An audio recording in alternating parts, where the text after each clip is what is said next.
आज हमारा एक विषय जो सबसे इम्पोर्टेंट है, जिसके लिए हम आपसे मिल रहे हैं, कांग्रेस पार्टी ने आज पूरे देश के अंदर,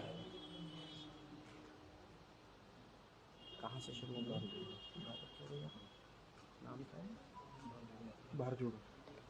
भारत जोड़ो यात्रा का कार्यक्रम जो शुरू किया है कांग्रेस पार्टी ने पूरे देश के अंदर, जिसका तकरीबन 3500 किलोमीटर का और 12 राज्यों के अंदर ये यात्रा चलेगी।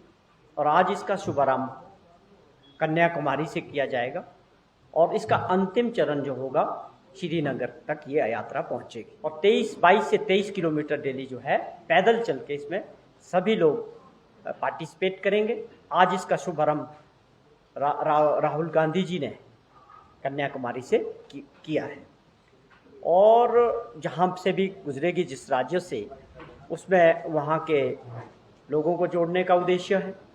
कांग्रेस के लोग और समाज के कुछ लोग इस यात्रा को भारत जोड़ो, इसका उद्देश्य क्या है, या कांग्रेस पार्टी आज इस यात्रा को क्यों शुरू कर रही है,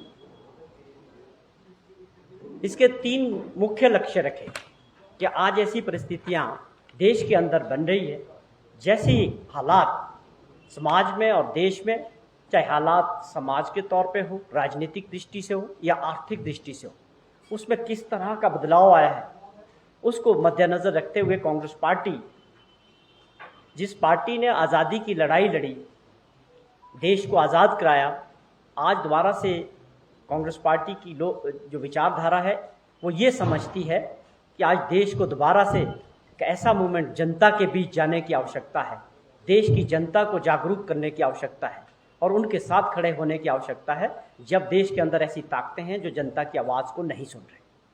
तो इसके मुख्य जो बिंदु है इस यात्रा के भारत जोड़ो का जो मुख्य लक्ष्य है कि जो आज राजनीतिक केंद्रीयकरण हो रहा देश में, आप राजनीतिक केंद्रीयकरण की हम जब बात करते हैं तो पावर सेंट्रलाइज्ड हो रही है। देश की जो सत्ता है वो जिस दल के पास है, उनका एक प्रयास है कि लोकतंत्र के अंदर अगर आप सत्ता का केंद्रीकरण कर लें, सारी शक्तियां 1-2 व्यक्ति के पास आ जाए, तो आप समझिए वो कैसा लोकतंत्र होगा और कितना घातक हो सकता है। लोकतंत्र का मतलब आप सभी समझते हैं कि अल्टीमेटली जो है एक मतदाता के पास उसकी ताकत है और उस ताकत से अपने देश को और समाज को बनाता है। लेकिन अगर सत्ता पे पहुंचने के बाद आप उसको केंद्रीयकरण करना शुरू करें, आज उसका बड़ा उदाहरण हमारे देश के अंदर है। नरेंद्र मोदी जी की सरकार जिस तरह से चल रही है, अपने विपक्षी दल के लोगों को या विपक्षी दल की पार्टियों को आज दुश्मन समझ के उनके खिलाफ जिस प्रकार से एजेंसियों का यूज हो रहा है, हर दिन ईडी तो अब ऐसी हो गई कि पुलिस बाद में पहुंचती है, आप पुलिस थाने में, लोग बाद में एक्शन में आते हैं, पूरे देश के अंदर ईडी एक्शन में मिलती है हर जगह।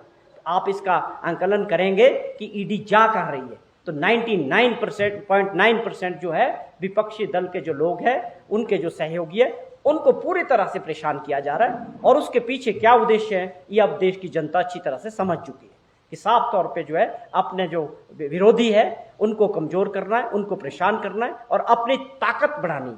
जब लोकतंत्र में कोई सत्ता में बैठा हुआ आदमी अपनी ताकत को बढ़ाने के लिए काम करता है और जो राजनीतिक केंद्रीयकरण हो जाए, मैं समझता हूँ वो बहुत घातक होने वाला है। इसको कांग्रेस पार्टी अच्छी तरह से महसूस कर रही है कि हम किस दिशा में जा रहे हैं और लोकतंत्र किस दिशा में जा रहा है। तो इसकी समझते हुए इस यात्रा का जो हमारा भारत जोड़ो का जो मिशन है, उसमें पहला लक्ष्य ही है कि देश की जनता को ये एहसास कराना पड़ेगा कि आज हम लोकतंत्र, आज आज़ादी के बाद किस दिशा से चल रहा है और जो लोग ऊपर बैठे हैं वो इसको किस तरह से अपने तरीके से चलाना चाह रहे हैं। और समाज में दूसरा जो इसका बड़ा लक्ष्य है कि जिस प्रकार इस सरकार के अंदर, इस विचारधारा के अंदर समाज के अंदर ध्रुवीकरण हो रहा है, वो अपने आप में एक बहुत बड़ा, भारत जैसे देश के लिए बड़ा गंभीर मसला है। यहाँ हर धर्म, हर जाति के लोग रहते हैं और रहते आए, आगे भी रहेंगे। वही हमारी विविधता जो है हमारी देश की ताकत है। उस ताकत को खराब करने के लिए, केवल सत्ता प्राप्ति के लिए जिस प्रकार से ये विचारधारा समाज में ध्रुवीकरण हो रहा है, वो अपने आप में देश के लिए और समाज के लिए बहुत खतरनाक है। राजनीति में आज कोई होगा, कल कोई होगा, लेकिन जो ऐसी चीज़ें आज हम समाज में डालेंगे, इसका आने वाले समय में देश को बहुत बड़ा नुकसान होगा।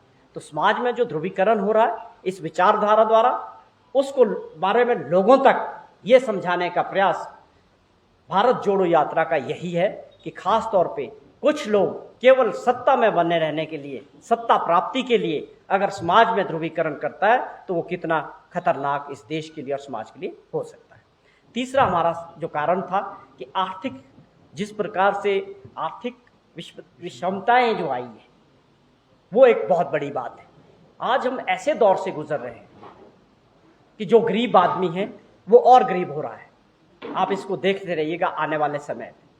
और जो अमीर व्यक्ति हैं, बहुत चंद लोग पूंजीपति, जिनके हाथ में सैकड़ों में हैं, जिनके हाथ में देश की 70 से 80% जो संपत्तियां हैं उनके कब्जे में आ चुकी है और बाकी लोग रोजी रोटी के लिए तड़फ रहे हैं। ये अपने आप में एक बहुत गंभीर समस्या है जो देश के अंदर है।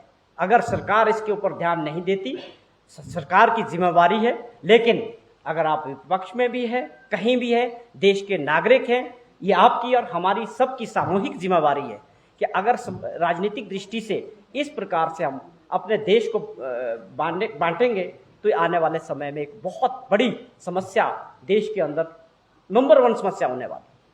आप देखें कि मोदी जी के कुछ मित्र कुछ सालों में, 7 सालों में, मैं नाम लेने से भी परहेज नहीं करूंगा कि अदानी साहब की बात करें, 7 साल के अंदर वो विश्व के चौथे अमीर व्यक्ति बन सके। आप बताएं इतने कम समय में क्या ये पॉसिबल हो सकता था? लेकिन पॉसिबल तब हुआ जब देश के प्रधानमंत्री और देश की सरकार उनको पूरी तरह से उनके पीछे है, तभी ये पॉसिबल हुआ। पैसा हमारा और आपका जो पैसा बैंकों में है, लाखों करोड़ जो हम सेविंग करके बैंकों में डालते हैं, वो सारा पैसा अपने मित्रों के जरिए देश की संपत्ति जो 70 साल में बनी आपकी और हमारी मेहनत से, देश की जनता की मेहनत से, आधे दामों में उनको बेची जा रही है। बंदरगाह बिक चुके हैं, रेलवे बिक रहा है, एयरपोर्ट्स बिक चुके हैं। कोई ऐसी चीज नहीं है जो अदानी नहीं खरीद सकता। आपने कभी इसको समझा कि वो क्यों खरीद रहा है? पैसा कहां से आ रहा है? पैसा देश का है, पैसा बैंकों का है। वो सारा पैसा 7 लाख करोड़ रुपया उनको देके वो देश को खरीदने का काम किया जा रहा है, अपने मित्रों को मजबूत करने का काम किया जा रहा है। पैसा भी देश का, संपत्ति आधी कीमतों में। आपको क्या चाहिए हो? आप तो रिचेस्ट तो होंगे ही वर्ल्ड के 4थे नंबर में। मोदी जी के दोस्त है। मोदी जी की प्राथमिकता क्या है? अपने मित्रों को, चंद मित्रों को मजबूत करना है और वो काम चल रहा है।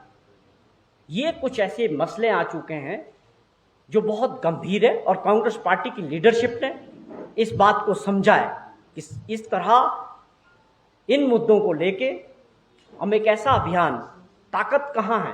ताकत देश की जनता के पास है।